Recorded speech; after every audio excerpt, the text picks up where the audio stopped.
This video is going to be all about the oak tree, and there's so much to say about it that I'm probably going to have to do a part 2 of this series sometime. Let me know if there's anything I should mention next time, if I left anything out. I was looking for sources about the gospel oak because that's where Christians would gather and praise the Lord, sing the gospel, but it seemed to be very pagan-esque to me that they would pick a tree in a grove and have this emblem of the thunder god as their place to worship. While researching the oak, I came across an old anthology from 1852 called Notes and Queries, a medium of intercommunication for literary men, artists, antiquaries, genealogists, etc. So in Volume 5 of this anthology, Professor Theodore Goetz talks about the gospel oak. The oak was consecrated to the god of thunder, Anglo-Saxon Thunar, Gaelic Taranis, Irish Torin, Ancient Norse Thor, as being more generally struck by lightning than any other tree. And the acorn was called by the Romans Jovis glans, the fruit of the supreme god. He goes on to say that the converters did not disdain to adopt every means to raise Christian cultus to a higher authority than that of paganism, by acting upon the senses of the heathen, e.g., using white robes for those baptized, lighting of candles, burning of incense, and they erected the Christian churches for the most part upon the site of pagan tree or temple. I've mentioned in other videos how St. Boniface chopped down Thor's sacred oak tree, now the site of St. Peter's Cathedral in Fritzlar. So there's literally a statue of Boniface standing on top Thor's sacred oak. Towards the end, Professor Goetz says the heathen gods were represented as impotent in opposition to the true God, though not as powerless in themselves, and were converted into inimical evil powers which must submit, but could nevertheless exercise a certain hurtful influence. Some heathen traditions and superstitions remained, their names only being altered into those of Christ, Maria, and the saints. In this manner they spared the assuefactions of the people, and made them believe that the sacredness of the place was not lost, but henceforth depended on the presence of the true God. The above facts will perhaps sufficiently explain the origin of the gospel oak. And this conversion tactic manifested itself within local legends as well. For example, the bridegroom oak, or Bräutigamseiche of northern Germany, where love letters are left and many marriages have taken place, has a legend attached to it. The son of a Celtic chieftain was left tied to a tree to die. He was saved by a Christian girl who untied him. He planted the bridegroom tree as a gesture of thanks to the Christians, a way of Christian missionaries to reinvent the pagan worship of oak trees. Known as a mystical matchmaking tree, for around a century now, people have climbed a ladder of the tree and dropped their love letters inside. And there's a great article that I'll attach below about all the love stories that resulted from this tree. There's one story of a couple that met through this tree and they're still married over 50 years later. If anything, the folk beliefs regarding the bridegroom tree might go back to the ancient heathen beliefs of a family's hamanya being tied to a lucky tree nearby. These references he touched on were pretty interesting, like the acorn was considered the supreme god's fruit, Jovis glans. The oak was just as sacred to Thor as it was to Jupiter. The word acorn comes from Germanic heathen tongue. Acorn sounds almost exactly like how the Old Norse Vikings would pronounce acorn. Acorn means fruit of the forest and is cognate with another Germanic term, acre. The Old Norse word for acre is akr, A-K-R. Cross-culturally, we can see a pattern throughout Europe that there are a lot of mighty gods of the oak. They happen to be gods of thunder as well. They control lightning. Because oak trees are usually the oldest, tallest trees in the forest, they are more prone to being struck by lightning. So surely the ancients noticed this, and heathens came to associate their thunder gods with the tall, mighty oak, because the thunder god is a symbol of strength. In the book The Golden Bough by James Frazer, he mentions how every few years the people of Plataea held a festival, which they called the Little Daedala.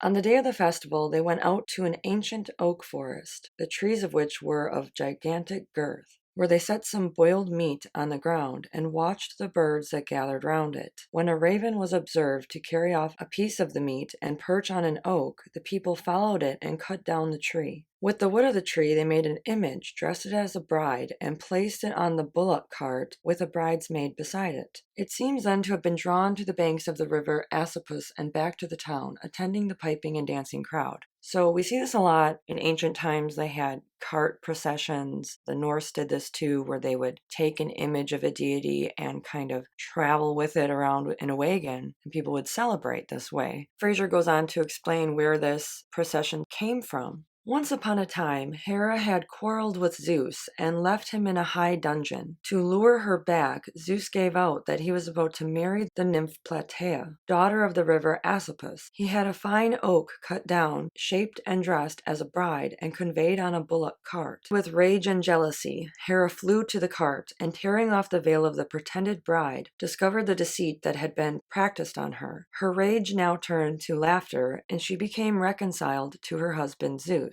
So it's sort of a silly story of how Zeus regained his wife's favor and was able to make light of a situation because he was pretty promiscuous in the Greek lore. By feigning that he was going to marry some nymph, he was able to make Hera laugh. And then they had this festival every few years in Hera's honor and dress up an oak tree based on which oak the raven picked. There is also a tale in the Volsung saga in which a beautiful wedding feast is taking place at the Great Hall when suddenly a stranger appears who could be none other than Odin himself, as he was an old tall man with a wide-brimmed hat and one eye. This mysterious man approached the barnstock tree of the Great Hall and pierced his sword deep into its trunk, saying that it was meant for whoever could remove it from the tree, who happened to later be the hero Sigmund.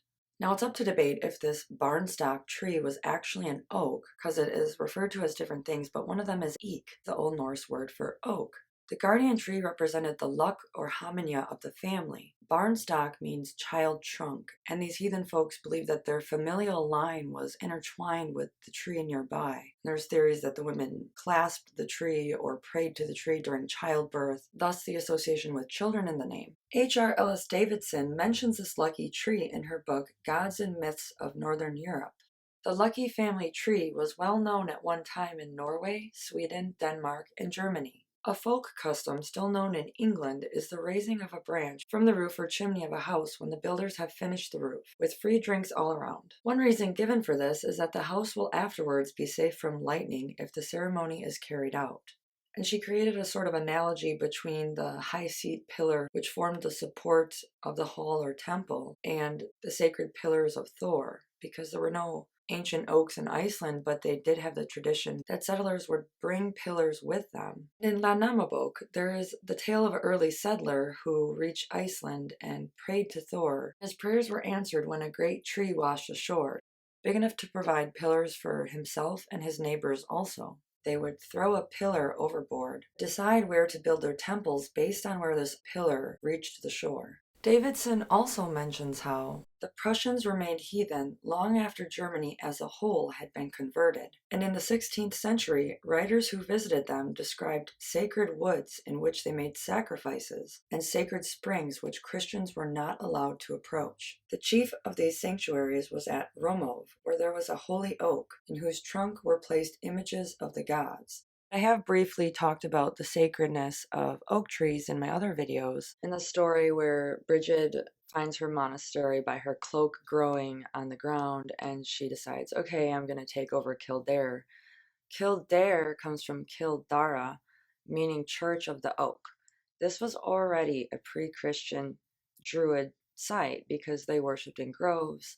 Druid even means oak knowledge or oak wisdom. And there's also Derry, the second largest city in Northern Ireland. Derry comes from the Irish word for oak. It basically means oak forest. The term rune means secret in both Old Norse and Old Irish. Hidden wisdom. The Celts did not use the Futhark runic alphabet, however. They had the Ogham alphabet, and these were staves that they would carve into stone as well, just as the Vikings would carve rune stones. Many people refer to this as the Celtic tree alphabet, and of course because the oak was so sacred to the Celts, one of the letters, der or dur, represents the oak tree. We know from Pliny the Elder that the Druids revered the oak in particular as the main tree from which to get the sacred mistletoe.